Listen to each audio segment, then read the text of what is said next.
koliko se može se vaditi?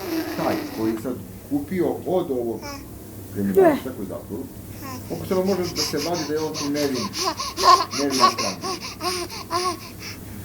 Mada meni teško može se vadi, jer on u roku od samo 7 dana u Rumuniji nije apsolutno moguće, bez 40 dana.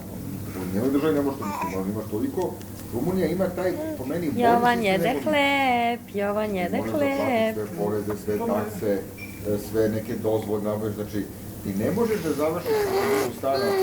Ako si ja kupio I sedi u svojim kolicima. ima indicija koji bi sad neko I došla mu je tetka koja mu je donela mnogo lepih stvari koje Jovan nosi.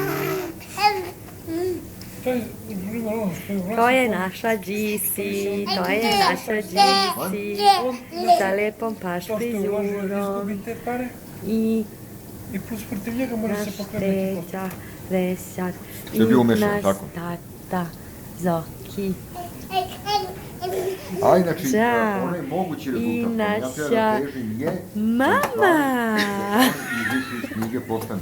Sad podzinkan. Obe knjige. To su mi radili to na YouTube. Šta se smeje Jovan? On uopšte ne može da uživa zaštitu. On samo na papiru, među stranke, tako da stranka misli da je to u stvari uopšte to nije. Znači, on je apsolutno ništa radi. I pored toga što je unesen u knjižnicu. Pepilo pile. Tako urađen i sad... Da se nervira Jovan. Ima posljedice. Počeo da overe,